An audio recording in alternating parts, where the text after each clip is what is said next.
मिनशैतानिर्रजीम बिस्मिल्लाहिर्रहमानिर्रहीम। अस्सलाम वालेकुम स्टूडेंट्स। आज के सेशन में हम जो टॉपिक स्टार्ट करेंगे वो चैप्टर 7 का ही हम कंटिन्यू करेंगे और उसमें हम बेसिकली अभी तक चैप्टर 7 में जो हमने डिस्कशन की that was about open chain hydrocarbons और उसमें हमने अल्केन अल्कीन अल्काइन को जो है वो डिस्कस किया। अब जो है वो हम डिस्कस करेंगे आपके पास साइक्लिक कंपाउंड्स को या साइक्लिक हाइड्रोकार्बन्स को, जिसमें हमारे पास जो सबसे मेन जो कंपाउंड है वो आपके पास बेंजीन है। तो from today and in further more sessions we will continue our discussion with the same compound, that is benzene.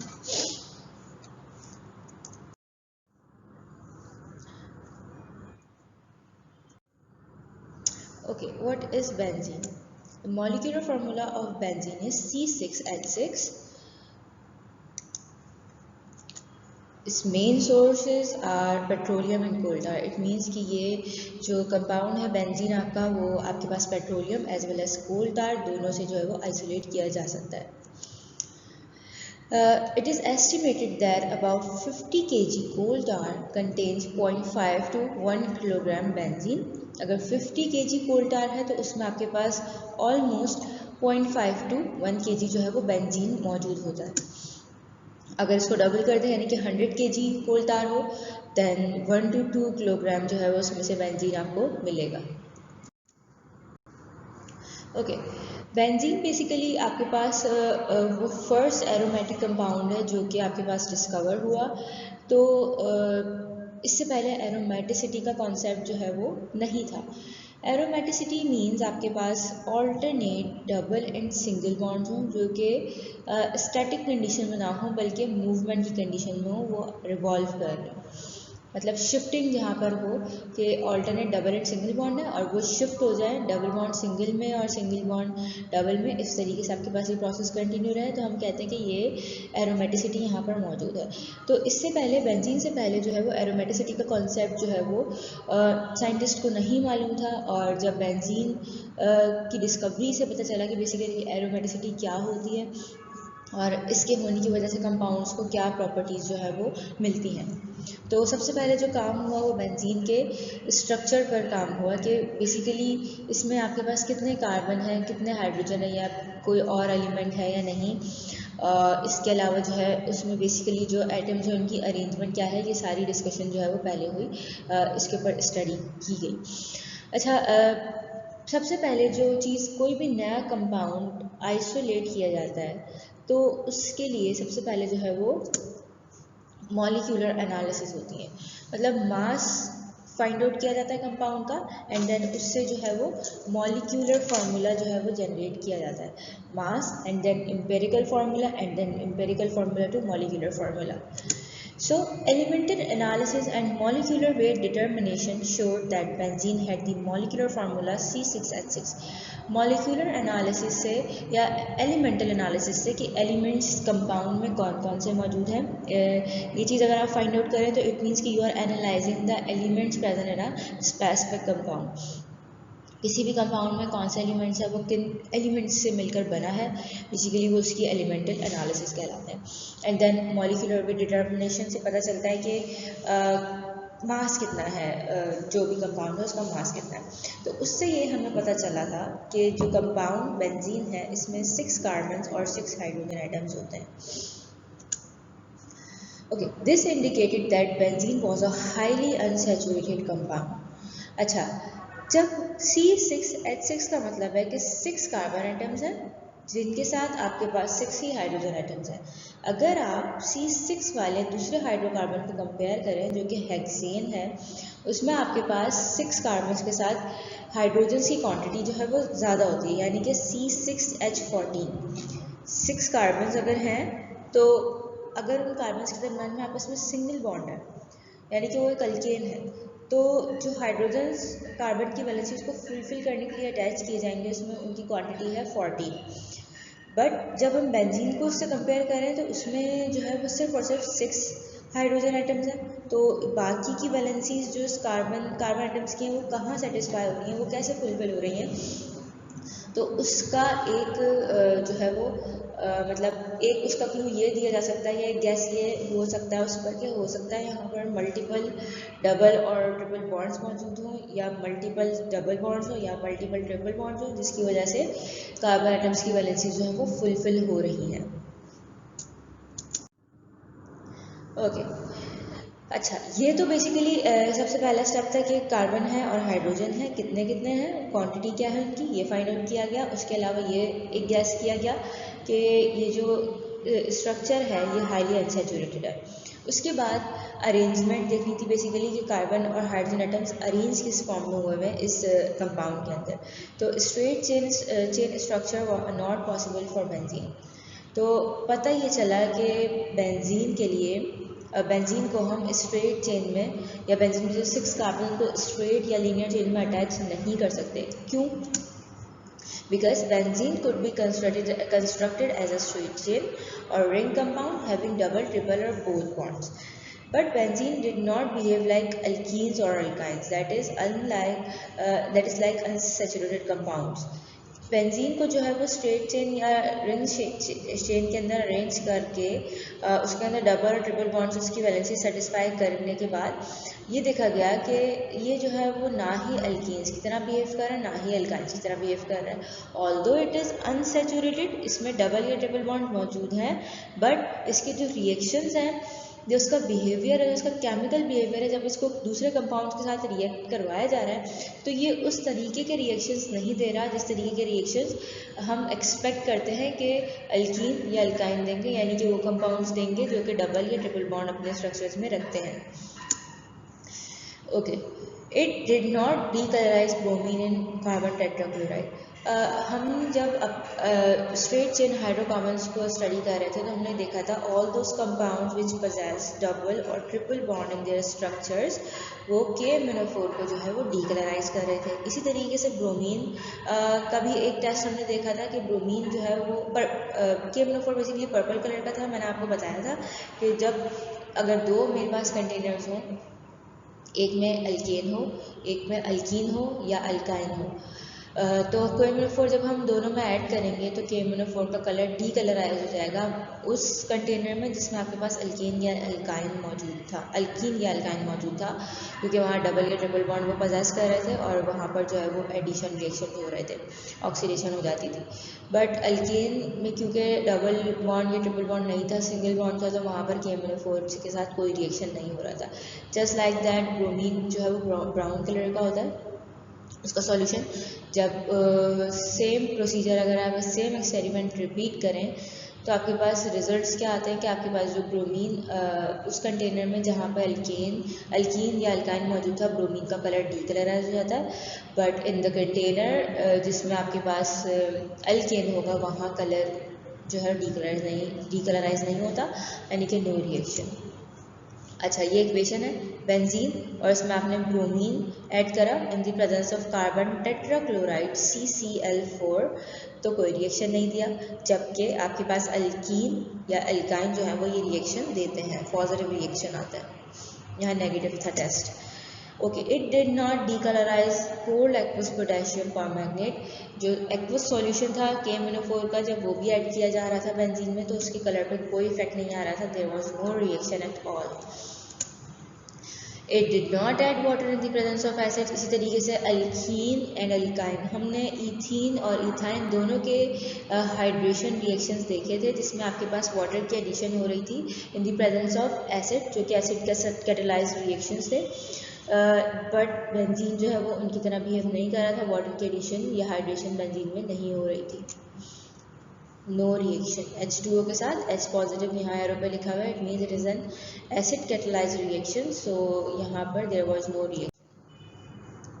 ये वो रिएक्शंस मैंने यहाँ पर लिखे हैं, ऐड करे हैं, जो कि जिनकी मैं अभी आपसे बात कर रही थी कि अगर आपके पास अल्कीन हो, यानी कि डबल बॉन्ड वाला कंपाउंड हो, उसको आप वाटर के साथ रिएक्ट करवाएं, उसकी ऑक्सीडेशन करवाएं by using potassium permanganate KMnO4, तो इसके अंदर ऑक्सीडेशन हो जाती है और इथेन 1,2 डायोल जो बेसिकली ग्लाइकोल हमने देखे थे वो आपके पास जो है वो बन जाते हैं। और अगर ट्रिपल बॉन्ड मौजूद हो कार्बन एटम्स के दरमियान तब भी KMnO4 से रिएक्शन होता है। और आप हमने जो है वो ऑक्सैलिक एसिड देखा था कि किस तरीके से वो सिंथेसाइज हो रहा था ऑक्सीडेशन की वजह से। अच्छा, ये वो टेस्ट हैं जो आपको बता रहे हैं कि 2 टेस्ट ट्यूब्स थी, एक में अल्केन था यानी कि सिंगल बॉन्ड वाला कंपाउंड था, एक में अल्कीन था यानी कि डबल बॉन्ड वाला कंपाउंड था। इसमें अल्काइन भी हो सकता है यानी कि ट्रिपल बॉन्ड वाला कंपाउंड। तो जब उसमें ब्रोमीन वाटर की एडिशन की गई तो अल्केन ने क्योंकि कोई रिएक्शन नहीं दिया, इसलिए जो ब्रोमीन वाटर का कलर था उसके ऊपर कोई इफेक्ट नहीं आया, वो ब्राउन कलर ही है।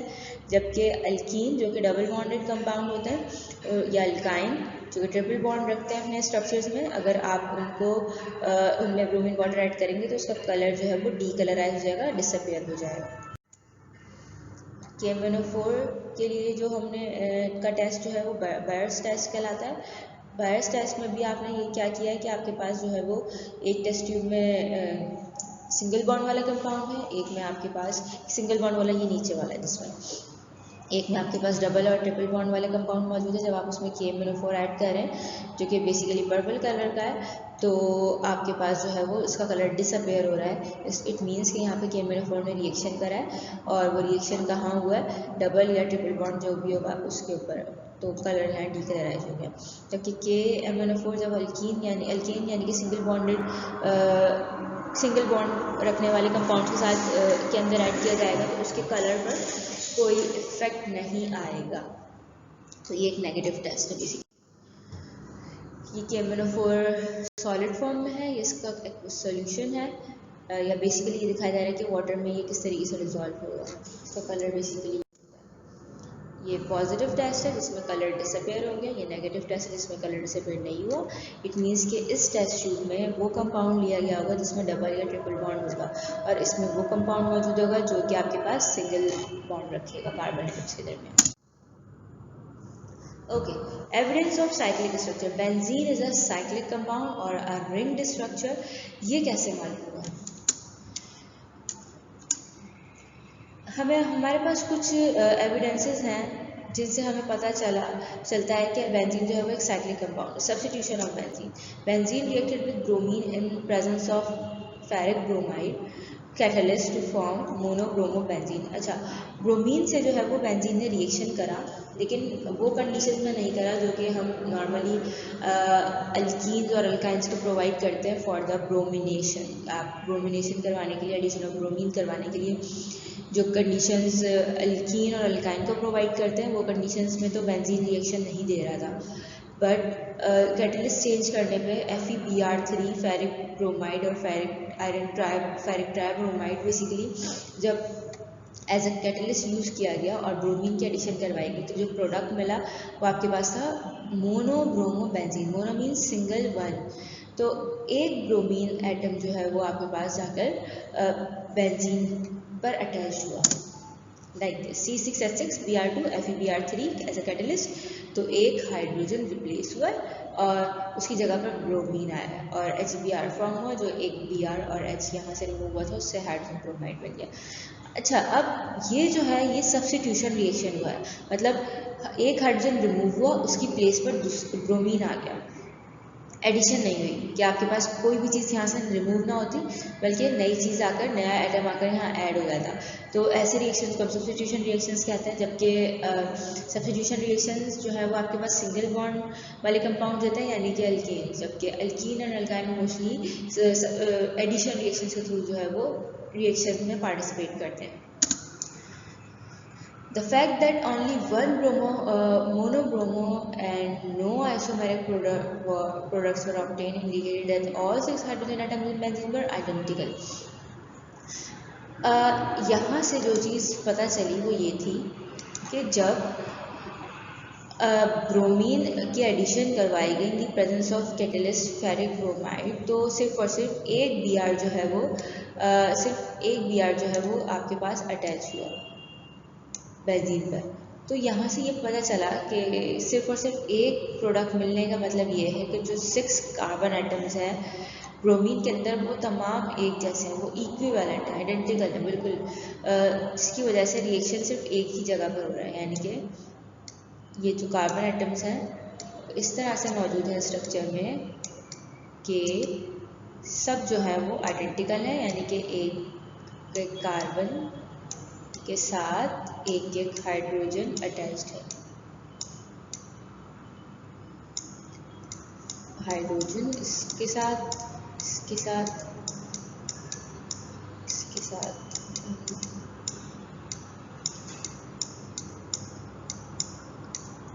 इस तरह से स्ट्रक्चर है।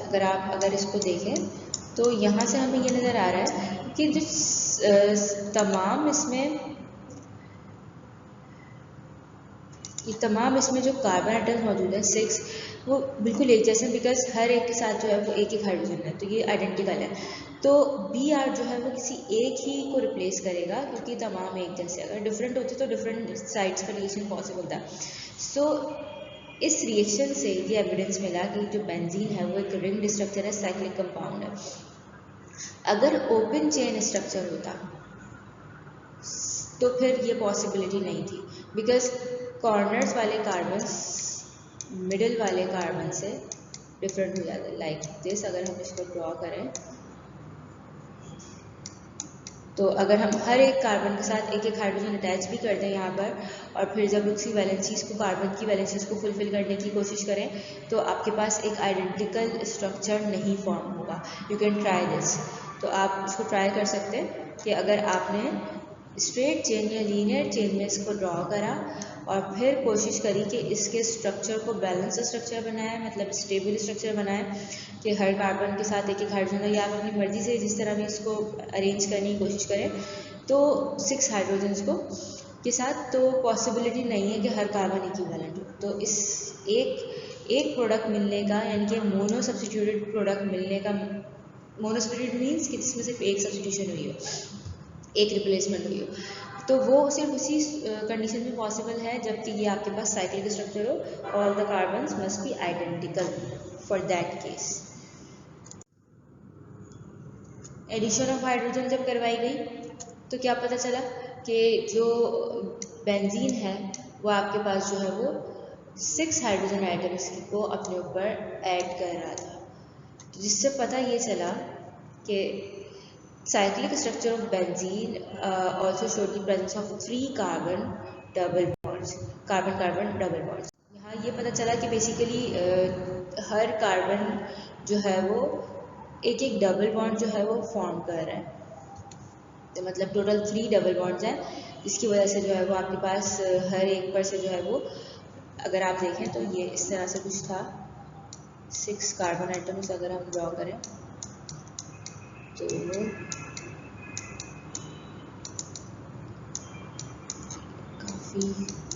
Hydrogen,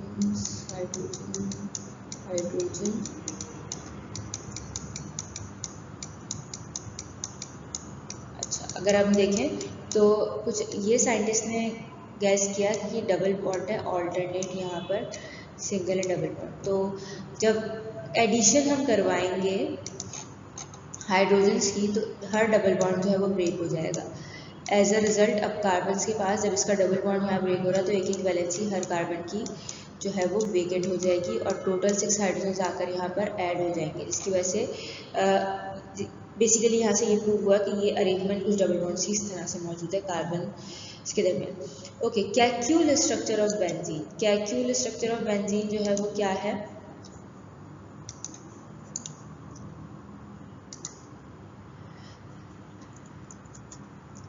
In 1865, August Capelle suggested that benzene consists of a cyclic planar structure of 6 carbons with alternate double and single bond. Capelle ने ये चीज़ जो है वो आइडेंटिफाई करी। To each carbon was attached one hydrogen.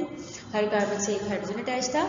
Benzene, according to this proposal, was simply 1,3,5 cyclohexadiene।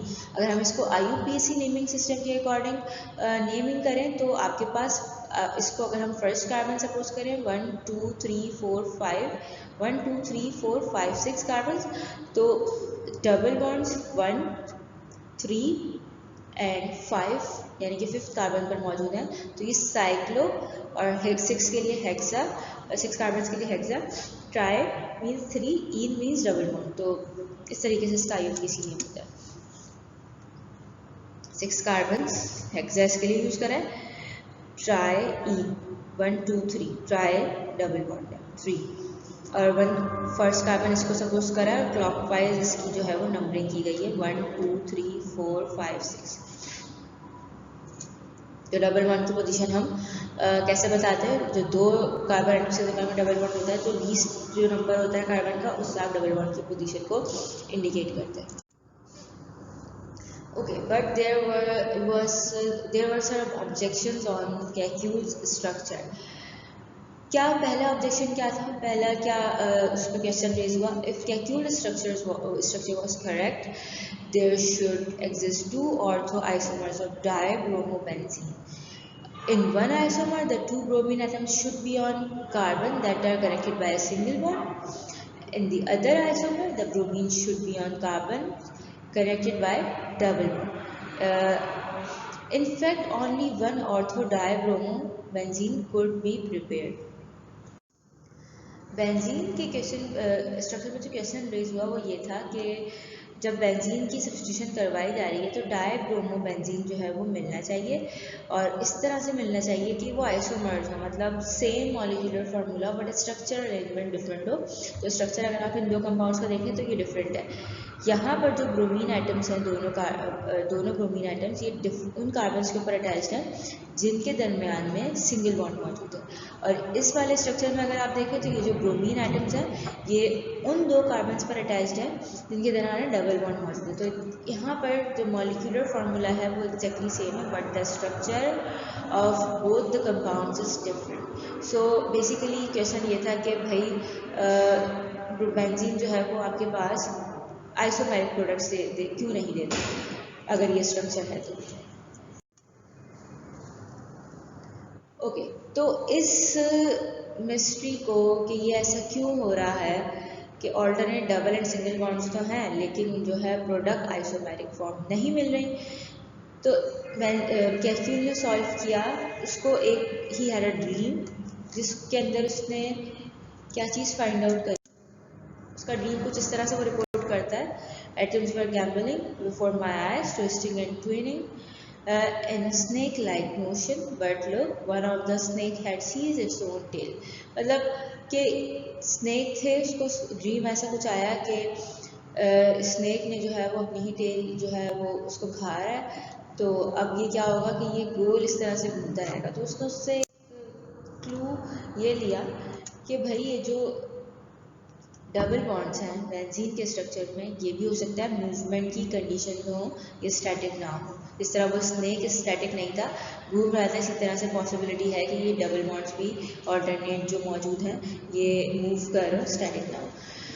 To overcome this objection, Kekule further suggested that उसने क्या suggestion the that carbon atoms in benzene were in state of vibration and due to this vibration each carbon-carbon pair had a bond, single bond half of the time and the double bond the other half. Or in other words, benzene was a mixture of following two forms which are in rapid equilibrium. उसने ये suggest किया कि ये जो benzene है इसमें आपके पास जो डबल बॉन्ड्स हैं ये मूव हो रहे हैं मुस्तकिल। ये जो डबल बॉन्ड है ये यहाँ शिफ्ट हो जाएगा, जब ये डबल बॉन्ड यहाँ शिफ्ट हो रहा है, जब ये डबल बॉन्ड यहाँ शिफ्ट हो रहा है तो ये जो डबल बॉन्ड है ये इधर पुश हो जाएगा, ये इधर शिफ्ट हो जाएगा। जैसे ये डबल बॉन्ड यहाँ शिफ्ट होगा ये कहाँ शिफ्ट हो जाएगा, इधर शिफ्ट हो जाएगा। तो हाफ ऑफ द टाइम जो है वो ये वाला स्ट्रक्चर आपको मिलेगा और रेस्ट ऑफ द टाइम कुछ ये वाला स्ट्रक्चर ये बनेगा इस तरह ही। जब ये शिफ्टिंग हो जाएगी तो ये स्ट्रक्चर बनेगा। इसको हम इस तरह से भी बनाते हैं कि ये जो है वो कंटिन्यूटी के अंदर ये चीज़ मौजूद है, डबल बॉन्ड्स की शिफ्टिंग। अगर आप देखें तो these two figures are just opposite to each in sense of और in terms of double bond, या इस तरह या इस तरह, दोनों जो है वो आपके पास सिमिलर है। तो ये केक्यूल ने ये सजेस्ट किया था बेसिकली कि ये डबल बॉन्ड जो है वो शिफ्टिंग की कंडीशन में स्टैटिक नहीं, एक जगह पर फिक्स्ड नहीं।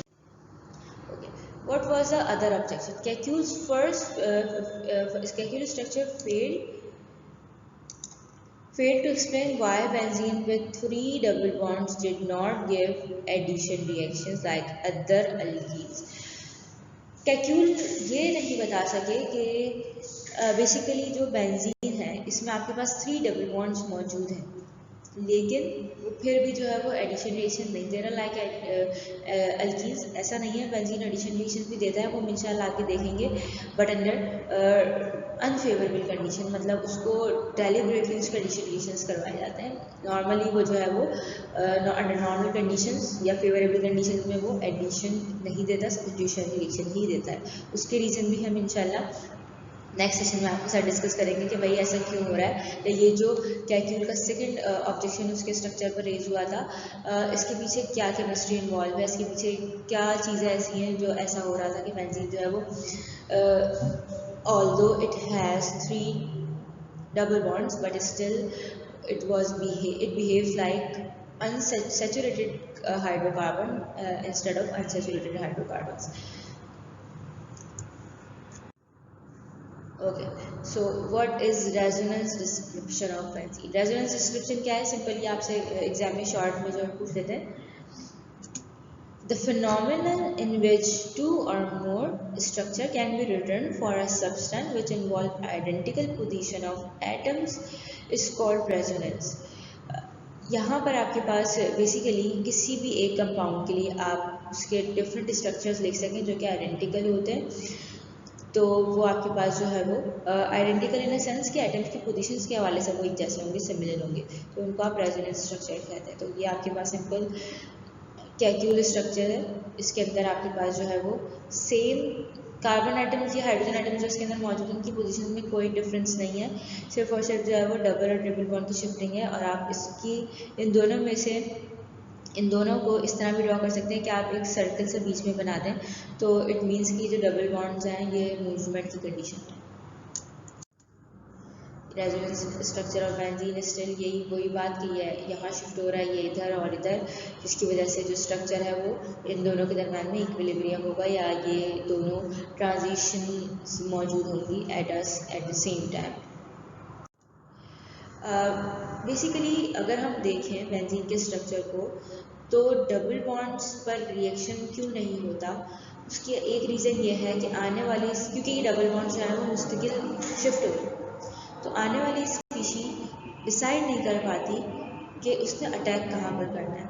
जब वो जैसे ही वो डबल बॉन्ड के करीब आती है उस पर अटैक करने के लिए, तो वो डबल बॉन्ड वहाँ से शिफ्ट हो जाता है, एज अ रिज़ल्ट वहाँ पर रिएक्शन पॉसिबल नहीं होता।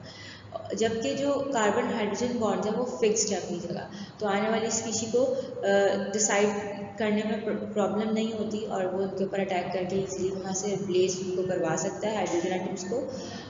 जबकि डबल बॉन्ड में जहाँ डबल बॉन्ड है वहाँ पर शिफ्टिंग की वजह से ये सारा कुछ जो है वो पॉसिबल नहीं हो पाता।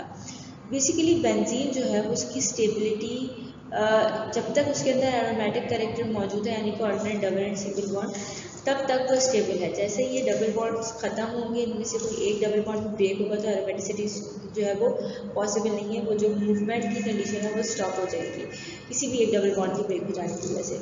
तो बेंजीन की स्टेबिलिटी जो है वो लूज हो जाती है। वो इतना स्टेबल स्ट्रक्चर ही इसलिए है कि उसमें एरोमेटिसिटी मौजूद है, उसके ऊपर इजीली उन डबल बॉन्ड्स पर उनकी रेजोनेंस या उनकी मूवमेंट की वजह से और अटैक नहीं हो पाता। तो बेंजीन ऐसे रिएक्शन बहुत जो है वो कम ही देता है, यानी कि हार्श कंडीशन में ही वो अपने स्टेबिलिटी को लूज़ होने देता है, अदरवाइज़ वो उसको लूज़ नहीं होने देता ईजिली। तो ये एक रीज़न है जो बेसिकली कैक्यूल के स्ट्रक्चर पर एक ऑब्जेक्शन था कि वो और जो है वो एक अल्कीन है बट उसमें कोई एडिशन रिएक्शन नहीं दे रहा, तो उसका आंसर बेसिकली स्टेबिलिटी से रिलेटेड है बेंजीन की, कि बेंजीन अपने आप को स्टेबलाइज रखने के लिए अपने डबल बॉन्ड्स को इजीली ब्रेक नहीं होने देता। तो इंशाल्लाह जो इससे आगे की इसके रिमेनिंग चीज़ें हैं वो नेक्स्ट सेशन में आपके साथ डिस्कस करेंगे। अभी क्लास का टाइम हमारे पास है, तो आपको कोई भी क्वेश्चन हैं बेंजीन के स्ट्रक्चर के हवाले से, इसकी हिस्टोरिकल डेवलपमेंट के हवाले से या कैक्यूल स्ट्रक्चर के हवाले से, तो वो आप मुझसे पूछ सकते हैं, यहाँ टाइप करके पूछ लीजिए। अच्छा, एक चीज़ और, ये जो बेंजीन का स्ट्रक्चर है ये हर साल जो है वो ऑल्टरनेट में ये क्वेश्चन आपके पास एग्जाम में पूछा जाता है। इसके बाद कैक्यूल स्ट्रक्चर के बाद हम मॉलिक्यूलर ऑर्बिटल स्ट्रक्चर बेंजीन का स्टडी करेंगे। तो ऑल्टरनेट ईयर्स में जो है वो कैक्यूल और मॉलिक्यूलर ऑर्बिटल स्ट्रक्चर का क्वेश्चन आता है। अगर आपके पास लाइक 2019 में कैक्यूल स्ट्रक्चर अगर है तो 2021 के लिए ज़्यादा इंपॉर्टेंट कैक्यूल स्ट्रक्चर है। बट अगर 2019 के पेपर में अगर आप देखें तो वहाँ मॉलिक्यूलर ऑर्बिटल स्ट्रक्चर पूछा हुआ, तो फिर इट मीन्स कि अपकमिंग एग्जामिनेशन के पॉइंट ऑफ व्यू से भी एमओटी यानी कि मॉलिक्यूलर ऑर्बिटल ट्रीटमेंट और मॉलिक्यूलर ऑर्बिटल स्ट्रक्चर और बेंजीन का ज़्यादा इंपॉर्टेंट है।